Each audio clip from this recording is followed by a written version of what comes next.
नमस्कार दोस्तों, आज यूजीसी नेट के तैयारी के सिलसिले में आज बात करेंगे स्वामी दयानंद सरस्वती जी के बारे में, जिनका आविर्भाव सन 1824 में हुआ था और देहांत 1883 में हुआ था।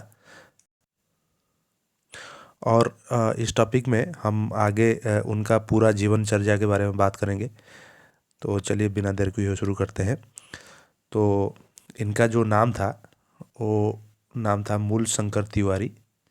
इनका नाम था मूल शंकर तिवारी और इन्होंने जन्म लिए थे फरवरी 12 फरवरी 1824 में जन्म लिए थे। कहाँ जन्म लिए थे? ये जन्म लिए थे इन टंकारा गुजरात, इंडिया का टंकारा गुजरात में जन्म लिए थे सन 1824 में। नाम था मूल शंकर तिवारी। इन ए ट्रेडिशनल ब्राह्मण फैमिली, उनका जो परिवार था ब्राह्मण परिवार था। और इनका जो शिक्षा, early education in Sanskrit and वैदिक स्क्रिप्चर्स, संस्कृत और वैदिक स्क्रिप्चर में इनका शिक्षा हुआ था, पढ़ाई किए थे। At the age of 21 seeking enlightenment and truth, इनका जो स्पिरिचुअल जर्नी था वो इस तरह था कि इन्होंने अपना स्पिरिचुअल जर्नी शुरू किया है एट द एज ऑफ 21। अपना सत्य के खोज में, मोक्ष के खोज में इन्होंने एज ऑफ 21 एज में अपना स्पिरिचुअल जर्नी शुरू कर दिए थे।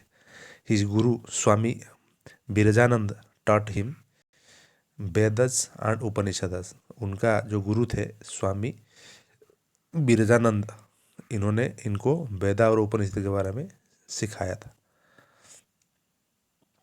फाउंडिंग ऑफ आर्य समाज, इन्होंने आर्य समाज का, ये क्वेश्चन हमेशा आता है, जो आर्य समाज का फाउंडर कौन थे? तो आर्य समाज का फाउंडर थे स्वामी दयानंद सरस्वती।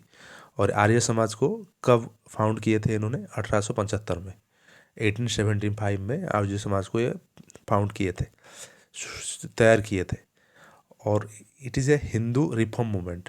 ये जो आर्य समाज था एक हिंदू रिफॉर्म मूवमेंट था, जिसमें प्रमोटिंग वैदिक values, social reform and education. वैदिक वैल्यूज, सोशल रिफॉर्म और एजुकेशन, ये तीनों के ऊपर जोर दिए थे। एजुकेशन के ऊपर, सोशल रिफॉर्म के ऊपर और वैदिक वैल्यूज, इसके ऊपर स्पेशली फोकस किए थे 1875 में आर्य समाज फाउंड करते हुए। और आर्य समाज का जो बेसिक ऑब्जेक्टिव्स था, the back to the Vedas, वो इनका यही नारा था कि वेद में वापस आइए, रिवाइविंग द वैदिक नॉलेज एंड प्रैक्टिसेस। जो एंशियंट वैदिक नॉलेज है और प्रैक्टिसेस है उसमें वापस आइए, वो यही कहते थे। और सोशल रिफॉर्म भी एक ऑब्जेक्टिव था।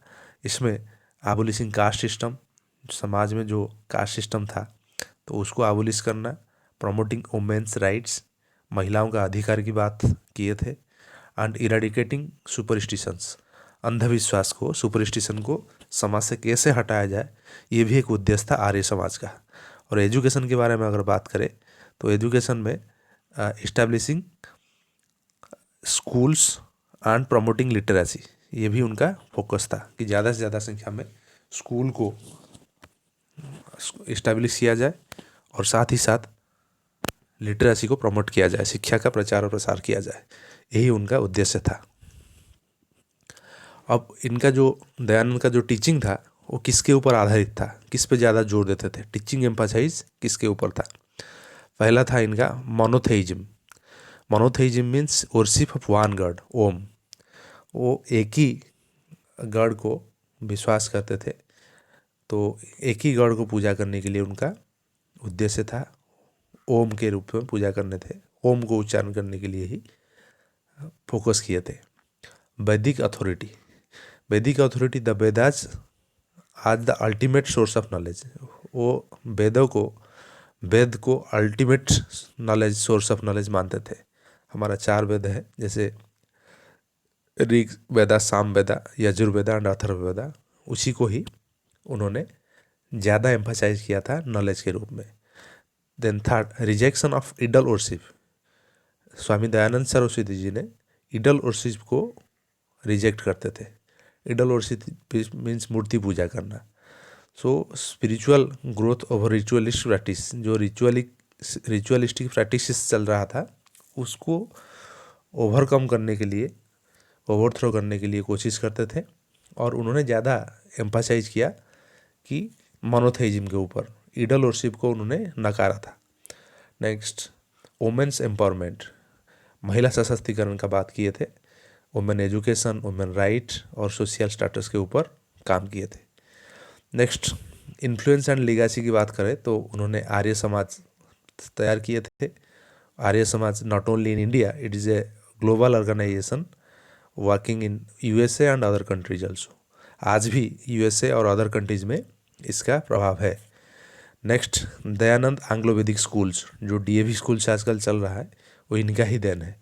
तो वैदिक वैल्यूज और मॉडर्न एजुकेशन को प्रचार प्रसार करने के लिए, बढ़ावा देने के लिए इन्होंने डीएवी स्कूल का फॉर्म किया था।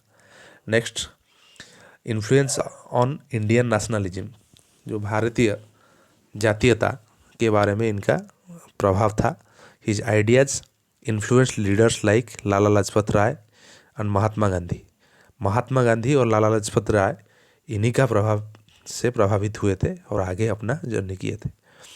अगर मेजर वर्क की बात करें, इन्होंने मेजर कंट्रीब्यूशन की बात करें तो इन्होंने Satya Prakash, the light of truth, a comprehensive treatise on Vedic philosophy and social reform के ऊपर इन्होंने अपना लेखा जारी किया था।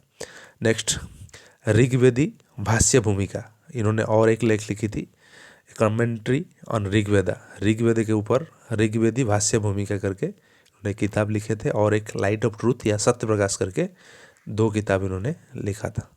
इनका अलावा भी बहुत सारे किताब लिखे हैं, बट मेजर जो वर्क्स है यही दोनों है। और इनका डेथ और कमेमोरेशन की बात करें तो इनका जो डेथ देहांत हुआ था, शुरू में हमने बताया था, तो इनका डेथ हुआ था 13 अक्टूबर 1883 इन अजमेर, राजस्थान में इनका देहांत हुआ था। और इनका जो बर्थडे है February 12, उसको हमेशा स्पेशल डे के रूप में मनाया जाता है, खास करके डीएवी पब्लिक स्कूल में। His legacy continues to inspire social reforms movements in and educational institutions. जितने भी एजुकेशनल इंस्टीट्यूशन है वहाँ पर इनका लीगेसी अभी भी कंटिन्यू कर रहा है और लोगों को इंस्पायर कर रहा है। और इनका जो कमेमोरेशन है 1883 में, इनका जो कमेमोरेशन डे है उनका बर्थडे में सेलिब्रेट किया जाता है। तो आज के लिए इतना ही। नेक्स्ट वीडियो में हम और कोई सोशल रिफॉर्मर के बारे में डिस्कस करेंगे। तब तक थैंक यू, जय हिंद।